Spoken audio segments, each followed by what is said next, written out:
Hiphoptictacticians of the world. And we're back, as always. And tonight we've got a special guest. Yep, we sure do. We've Hanley's got on the line. Hanley.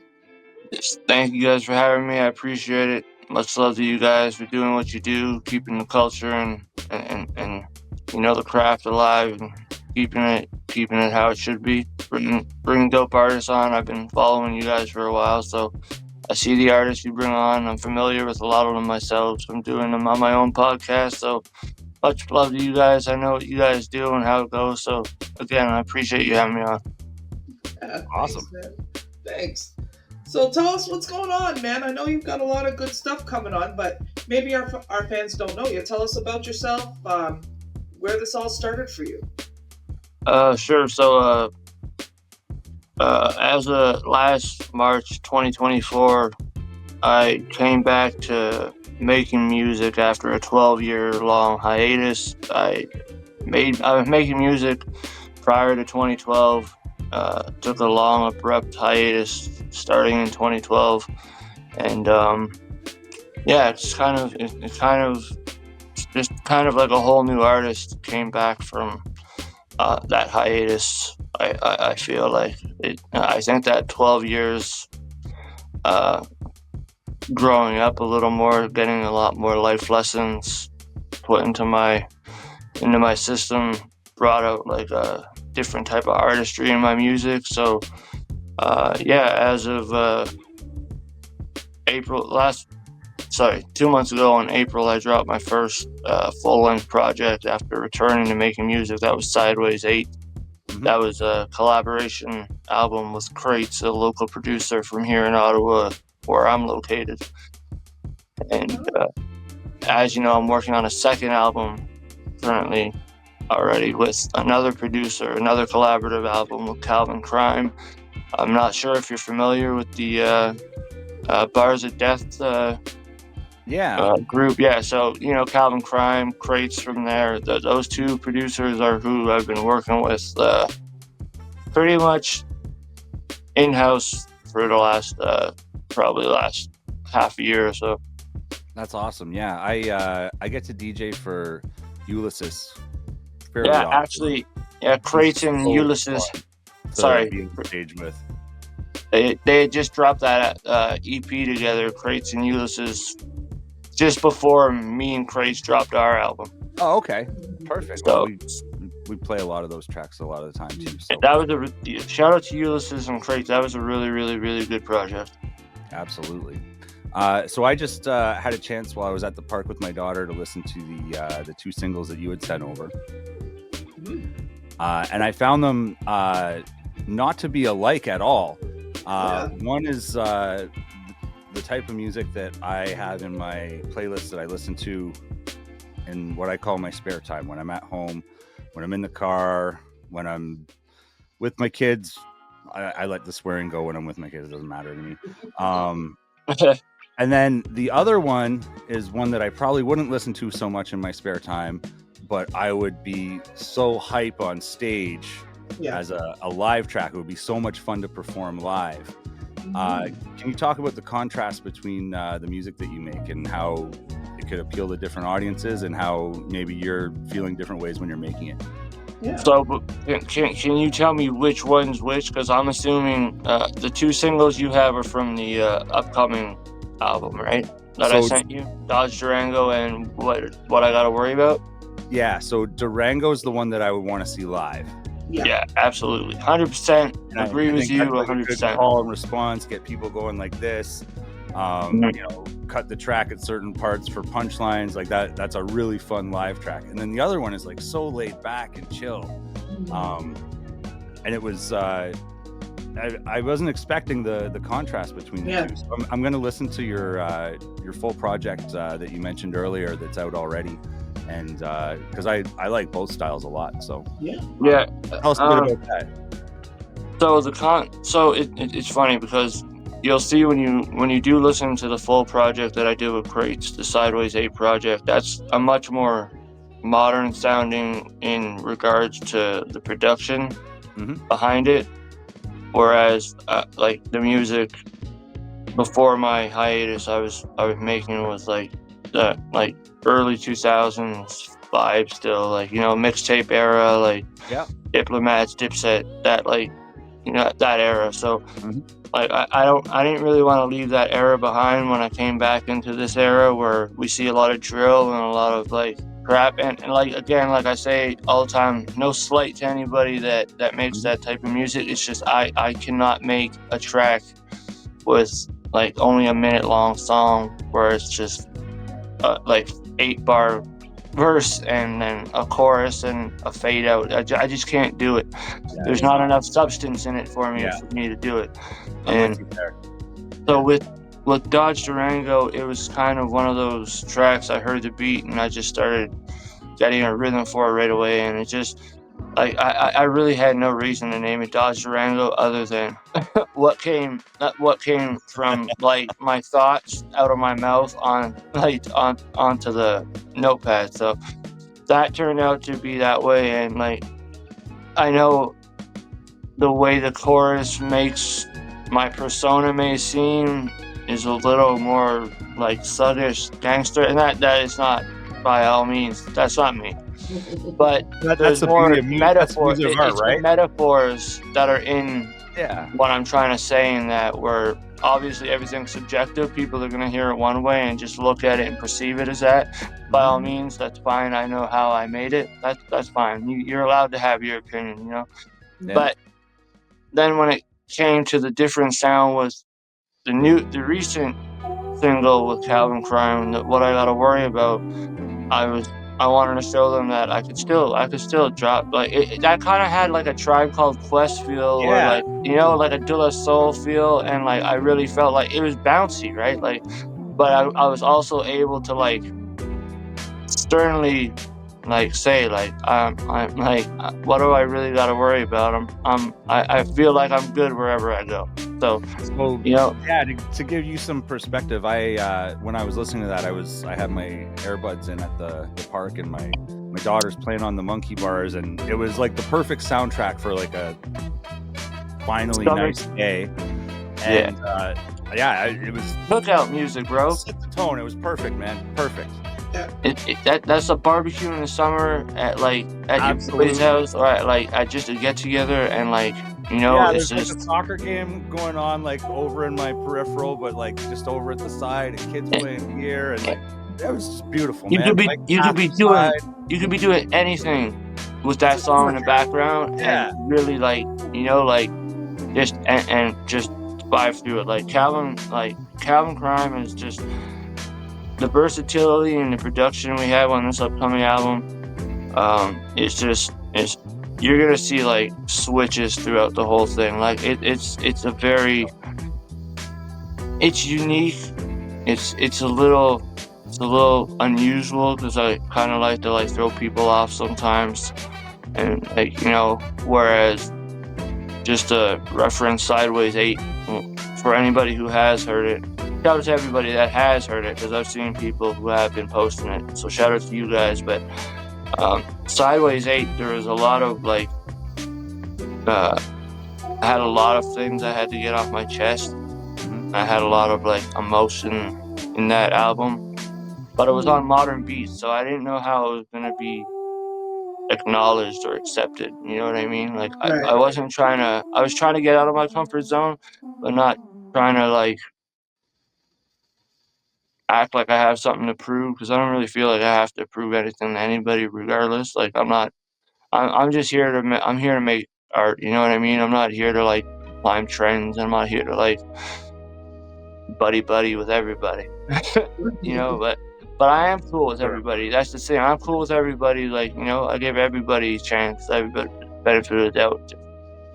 Some people cross me too early sometimes, and then, you know, I just have instead of just, I don't know, I just had a lot of issues before I took my 12-year-long break that I guess I was still realized only when I came back I was still a little bit bitter over. And then and I'm like, you know, I'm man enough to admit that some people could piss me off, and I I could be mad forever. Like I'll let you live in my head rent free, and it's very unhealthy. Very So, unhealthy. you know, so that's why I kind of use Sideways 8 as like my therapeutic way. Like there's songs on there like Raw Emotion, you'll hear a redemption song, very personal, but also things you'll hear me directing at. Obviously, I didn't drop any names because I wanted to be cordial on my first project back. I didn't want to start a whole issue on my first time coming back with a new project, but I mean, the response has been good. But yeah, the difference in those two sounds, man, you're right. Like when like, you're the first person to actually say that so far about those two songs. Like everyone's been like, "Yo, the singles are dope," you know, like the rhymes are dope, and I'm like, "Yeah, I know, but do you guys see what I see with like the like?" There's like that's like two different spectrums. Mm-hmm. Totally. And as a DJ, every time I hear a song, I think of like what setting would I play this in? Yeah. And Right. and you said it with that one track I had on at the park. It's pool party, barbecue, beach volleyball tournament. Like that's the cottage. And Hell and, yeah. Hell yeah. and then Swimming, the other swimming one in the is lake. like yeah, and then the other one is like Phoenix nightclub. Yeah. Right before like Run the Jewels comes on or something. You know what I mean? Yep. Yeah. Definitely looking forward to performing that one on stage when I start getting back into the live performances. I'm working on getting a band built together so my live performances are more in depth and, you know, like intertwined with a lot more than just a beat over some heavy speakers. Yeah. Which is still okay as long as you're not rapping over your vocals. Amen, brother. Amen. Yep. We talk about that quite a bit. It should be talked about quite a bit. It should be like I think people like it makes me wonder if they actually memorize their lyrics or not half the time. They don't, because I was like a beta tester for stem separation in the DJ software.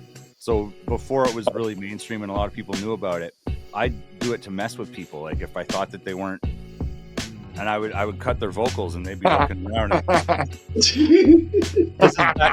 predates COVID, right? So Yeah. like, no one was expecting that shit then. Bro, I wish you were doing that in like 2009. I didn't have it then. Oh man, they'd be so. I know, because then back then you'd be watching them perform. Like, how are you messing up? Like, how are you messing up karaoke? Yeah. You know, like I'm just watching them just mess up their lip syncing. I'm like, it's bad enough you can't rap your lyrics. How are you messing up the lip sync? Well, at least with a karaoke, they don't have the vocals. I would be okay with a teleprompter if the vocals were stripped. Yeah. Yeah. Same here. And I've seen some of our heroes perform with teleprompters, and when you get a full catalog, I'm not gonna remember everything.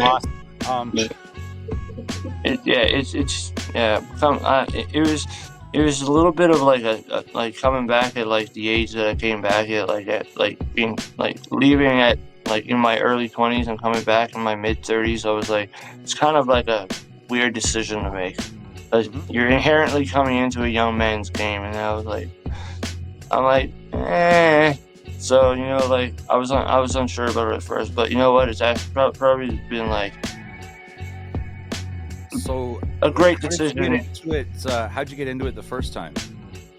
I just listened. I was listening to hip hop young man. Like Outkast was like one of the first full albums I listened to. Like it like a lot of people find it weird. Like someone from like who would assume like people would assume listening to East Coast hip hop and stuff like growing up first and stuff. But like it was like Outkast for me, and then I went to the East Coast, and then like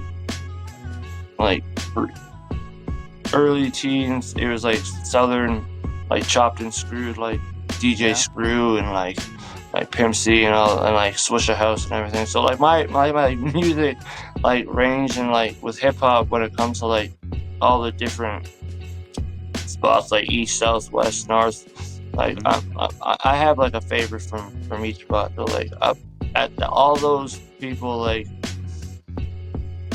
kind of like molded me into like wanting to be an artist, but just I don't think I really found the type of artist I wanted to be until I came back this second time around. Fair. Yeah. What's your favorite Outkast album? Man, that's cruel.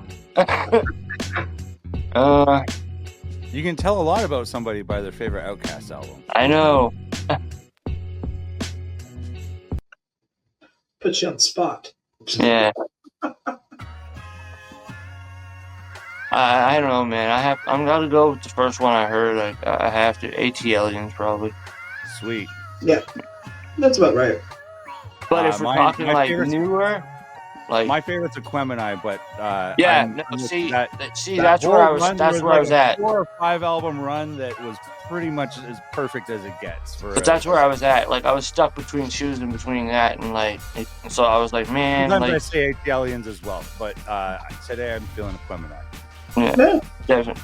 But yeah, Outkast, my favorite duo. Yeah. Oh yeah, for sure. Andre 3000's like rhyme intricacy is like when they talk about like he left Earth when he rapped. That's Andre 3000. And Big Boy would be like the best MC ever, except he's second best in his group. Right? And like everyone like kind of just looks at Big Boy as like, I hate to say it, like when Andre 3000 raps like that, people like forget like Big Boy is like part of it sometimes, and they're like, yo, he's a dope hype man, like, bruh. But like he's done some pretty cool shit on his own too. Oh yeah, but as a solo artist, I think he's gotten a lot more recognition than as an Outkast member. I mean, Andre 3000 just, I don't know, man. He, like, all that creativity, like you can see everything that Andre 3000 had, like, been involved in from, like, if they have a video for it, you could tell if, like, Andre, like, directed or at least had the concept, you know, like. Oh, yeah, those Stankonia era videos were. Yeah, like, hey, yeah, like, definitely Andre. Yeah. Oh. Miss Jackson with the owl. Oh, that's on. Yeah. Definitely. For sure. So when did you say your next album was coming out? We're going to be dropping. So, to let everybody know, I mentioned it last night at Algonquin College's station. We actually dropped the album title last night. It's Memento Mori. And we're gonna drop that on Canada Day. Oh. Yeah. I've been doing all the interviews and calling it like the big Canada promo run. So I was like, so when are we gonna drop it, on the 30th? And he's like, well, you have a lot of Canada in your posts lately. So he's like, how about Canada Day? I'm like, yeah, I think he's right. Yeah. Awesome. So this would be what, your third album? Second album in 2 months though. In 2 months, okay. So like around here. It's not, you know what? I don't want to. It's not that I'm trying to like drop like over and over and over and over. It's just I had to come back and I didn't have a catalog. Well, and you had a lot built up probably too. Right, and that as well. But like I didn't have a catalog, so at the end of 2024, I only had 7 songs, and then as of I think Friday? Yeah, as of Friday, I think I've dropped like 23 this year so far. Damn. You know, and then once this album comes out, it's just now I have a catalog. I can chill and I could go and start like booking shows and like feeling comfortable, like that I could have a different set, like, you know, like switching back and forth, like one set, 2 set. Right. So here's my question to you. I ask everybody this, especially once they decide they want to put out their work like you have. Are you a SoCan member? I am. You are? I am. I've registered. I've gotten it all. Like I've had it set up since I came back, and I think just after I came back, so April 2024. Okay. good stuff. You're registering your work, and you're making sure that the locations that you are going to be performing at are licensed to play music. I'm gonna be following as best to my knowledge and what I have to learn from it. Like I said, coming back and aiming the artistry I'm trying to make now, and I want to be able to understand like the industry in a more in-depth way than just an artist who's kind of going around naive and just kind of putting the blinders on. Yeah. Well, one thing I noticed is you mentioned your promo run that you're doing. It's not like a lot of people are doing independently now. I think you know something that some people don't, because another podcast host reached out to me a couple days ago and asked if I knew, and I said I don't, but I'll tell you more after Monday. So you obviously reached out to us, so there's not a lot of people that are that eager to, or maybe they just don't know to reach out to media and reach out to different podcasts. And do you know what I'm saying? Like, I really commend that. Like, you're hustling that way. You're grinding, you know. This thing is, like, before I took my hiatus, I used to go to Ottawa University before the hip hop shows would start, probably an hour beforehand, before the host, like, shout out Dynamic and DJ Alive, because like they could vouch for this. I Circuit Beats in Ottawa, they could all vouch for this. I'd be there like an hour before they're about to air. I'd be like, yo, can you guys interview me tonight? Can you play a track for me? You know, whenever I had the opportunity, bro, I was at one of those universities here or one of the colleges. Like, I know how important radio. Well, I don't want to say was, because like as far as it's looking, it's starting to feel a little obsolete-ish, and like everything's going completely like into a podcast, like quick interview post. Quick, like, you know, like oversaturated media market, and like I can't come back expecting people to listen just because I keep posting my link over and over. You know what I mean? Like, it's not MySpace days. It's not posting like blasting bulletins on MySpace in 2008. Like, it's not like that though. Yeah. So like I still know how important this, like, not even just to promote myself, but getting to know like each of you on different like personal levels. You know what I mean? Like, it's not just like, it's deeper than rap at the end of the day. You know what I mean? This isn't a music favor. This is a personal favor you guys are doing for me. Oh, look at that. See? And you're right about that, because having this conversation, you now have someone 4 hours away, let's say, that I liked your music before, but now like I'm more apt to play it because we've talked for a half hour or something. And then tomorrow you do the same interview with Chase March. I don't know if you've done Chase's show, but you should. Then you'll have somebody in London playing your stuff because they feel like they have the connection to you. And then, you know, you do one in BC or something, and then a lot of these guys play out as well. You know, I DJ a lot of hip hop shows, and in between the sets where people take their smoke breaks is when I'm playing the stuff that I find organically that I think people should hear. Yeah, you do. You really do. That's why I really appreciate DJ Tic-Tactics, man, because he's always doing things like that. That's dope, man. And so you guys are you both located out in the GTA area? Yeah, so she's in Toronto and I'm in Oshawa at the moment. Okay, so yeah, you're about 6 hours, and how like Oshawa from Ottawa, probably an extra hour, maybe, I don't know. Yeah, well, no, Toronto's like five and a half, maybe, depending. In good traffic, I can do 4 hours. It depends on how heavy your foot is. Yeah. You know? Yeah. But no, yeah, man. It's like I was saying, like, and the thing with people, I feel like when they're doing like or attempting to do a sort of like media promo run they feel like there has to be a specific end date for it. Like I could have the same title of this promo run, and just when I feel like I have enough, like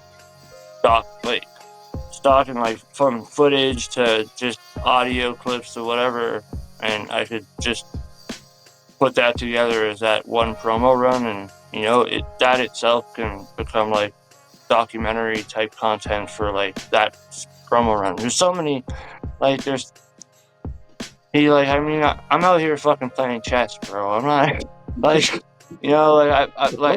like I told you, it was a very, very weird, difficult decision to come back. So like when I did decide about it, I wasn't coming back. Like I'm just gonna come and make a song. Like no, I had some plans made ahead. You know what I mean? And you came ready. You came ready, and that's what we appreciate. So this is what I'm going to need from you, right?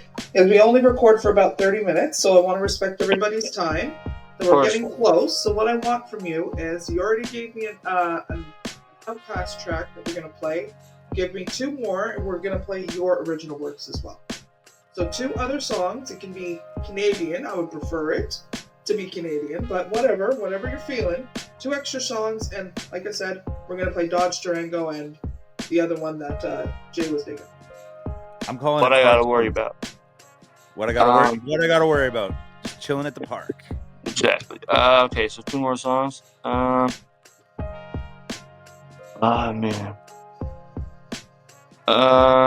Play Guinnesses by MF Doom. Nice. And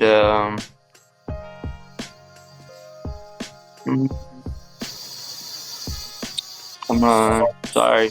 You guys really be hitting me with the put me on the spot thing. Damn. Oh, play. I know it's because I can't sing quick right now, and I just listened to it earlier. Play Marshall Mathers by Eminem. Okay, we can do that.